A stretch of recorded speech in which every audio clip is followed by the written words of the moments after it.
છે અને ઓળાના રીંગણા તમને બતાવી દઉં. આપણી ડુંગળી કપાઈ ગઈ છે અને હવે લસણ કાપું છું. આપણે ઓળો બનાવવાનો. હેલો ગાઈસ, આપણે ઓળો બનાવવાનો છે અને હું રીંગણા શેકું છું. રીંગણા છે ને આ રીતના તેલ લગાવી દેવાનું, નકર છે ને સાલ નો ઉખડે.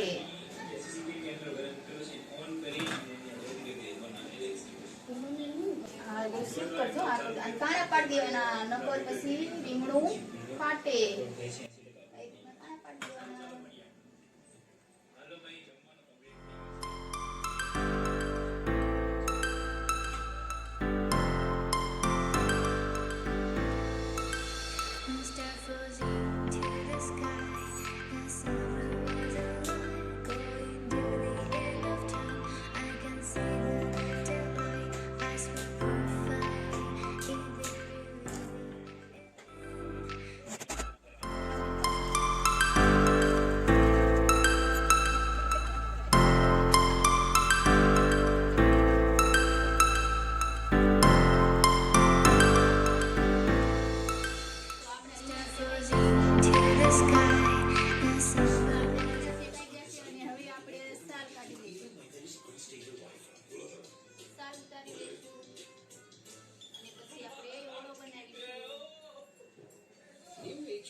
તો આપણો ઓળો શેકાઈ ગયો છે અને આપણે મિક્સ કરી નાખ્યો છે.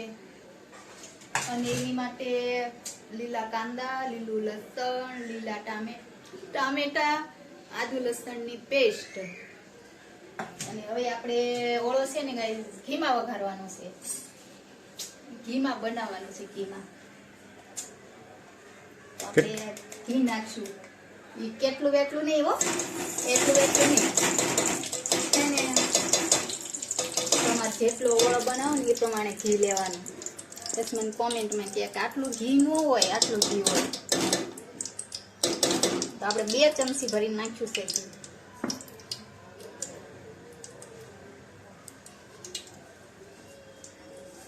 તો ઘી ગરમ થઈ ગયું છે અને આપણે હવે એમાં નાખીશું જીરું.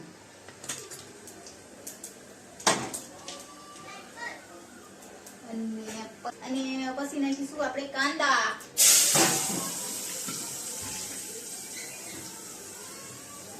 બહુ મસ્ત સુગંધ આવે છે.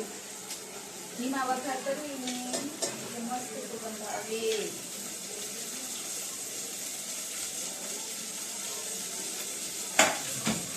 કાંદા પેલા આપણે શેકાવા દેવાના. કાંદા થોડાક શેકાઈ જાય ને પછી આપણે લીલું લસણ ને ટામેટા છેલ્લે નાખવાના. તો કાંદા ને સફેદ ભાગશે ને એ થોડોક લાલ થઈ જવા દેવાનું. થોડીક વાર આપણે ઢાંકી એટલે બાપ આવી જાય તો જલ્દી શેકાઈ જાય. તો આપણે જોઈએ કાંદા શેકાઈ ગયા છે કે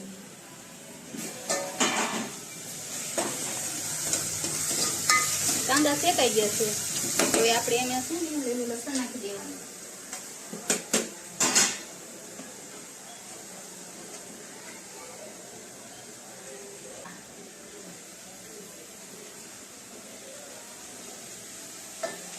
અને પછી આદુ ને લસણની પેસ્ટ નાખી દેવાની.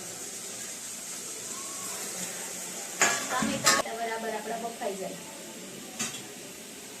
અને આવી રીતના શું ને રીંગણાને આવી રીતના સૂંદો કરી દેવાનો.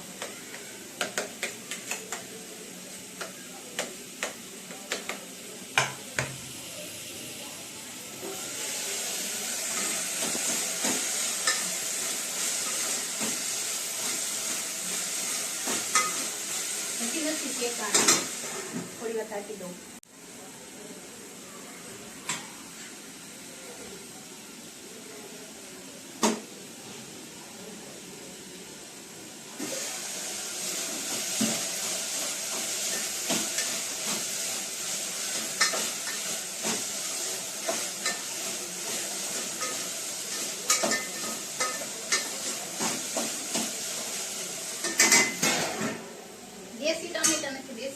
હોય ને તો જલ્દી સડી જાય, સડતા નો વાર લાગે.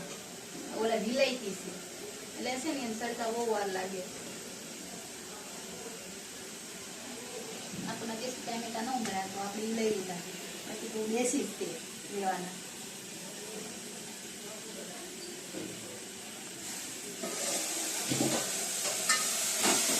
હાલો આપણા ટામેટા શેકાઈ ગયા છે. બતાવી દો ગાઈસ ને ટામેટા શેકાઈ ગયા છે. આપણા ટામેટા શેકાઈ ગયા છે જોવો.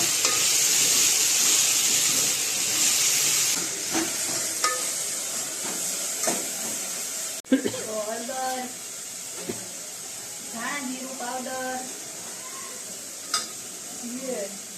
અને મીઠું સ્વાદ પ્રમાણે. અને આપણે આમાં લીલા મરચાં નાખ્યા છે ને એટલે લાલ મરચું પાવડર ઓછું નાખવાનું. તમે તીખું ખાતા હોય વધારે નાખવાનું. અમે તો એટલું તીખું નથી ખાતા, મીડિયમ જ ખાવી. એમાં મરચાં નથી યુઝ કર્યા, તો લીલી મરચી આવે ને એ યુઝ કરી એટલે બહુ લાગે એટલે મરચું. અને હવે આપણે આ રીંગણાનો સૂંદો નાખી દેવાનો છે.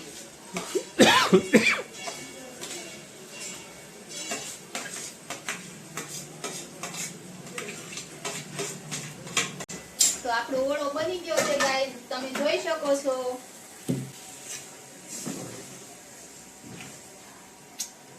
રેડી? આપણો ઓળો બની ગયો. અને પછી એમાં છે ને આપણે ધાણા નાખી દેવાના ઉપરથી. અને પછી હલાવી દેવાનું. અને હવે આપણે બનાવીશું બાજરીના રોટલા. બનાવીએ છીએ રોટલા. તો જો હું કેવી રીતના રોટલા બનાવું છું, મને રોટલો આવડે બનાવતા. આપણો રોટલો બની જાય તો સારું ભાઈ, મને આવડતા નથી, ફર્સ્ટ ટાઈમ બનાવું છું. કેમ કે અમે રોટલા ખાતા નથી.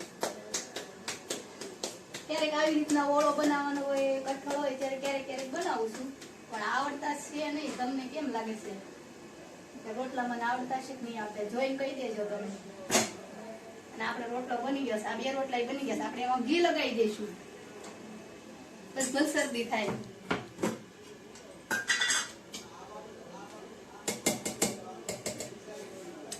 આપણે આમાં છે ને ઘી લગાવી દઈશું.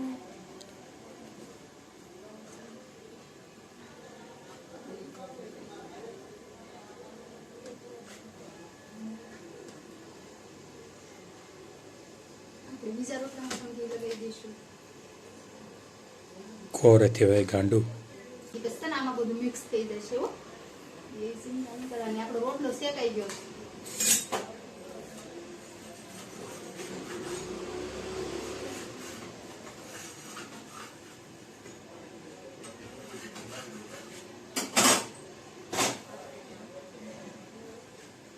અમારે એક જ રોટલો બાકી છે. 3 થઈ ગયા, 1 4 ચોથો રોટલો. ઓળો કેવો બન્યો છે? હારો મસ્ત બન્યો. મસ્ત બન્યો. જાસ્ત નવીન બનાવી ઘીમાં. તને આવડતો હતો? કઈ પહેલી વાર બનાવ્યો છે. ગડુભાઈ માટે છે ને આ કોરો રોટલો છે. ઘી વગરનો. ઘી વગરનો ખાય છે ને એટલે. અને આમાં જો ઘી વાળું છે. હાલો ગાઈસ, સાસ પીવા.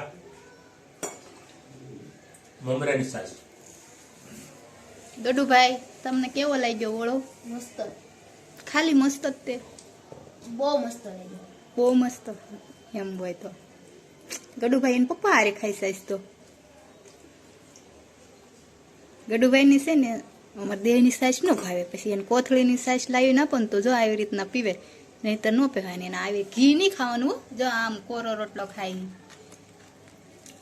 મારા રોટલા જોઈજો તમે એકવાર. મને રોટલા આવડે છે કે નથી આવડતા જો કમેન્ટ કરીને કહેજો. કોઈક મને એમ કહે કે આ રોટલા નથી આવડતા મને, હવે મને કમેન્ટમાં લખીને કહેજો કે મને આવડે છે કે નથી આવડતા.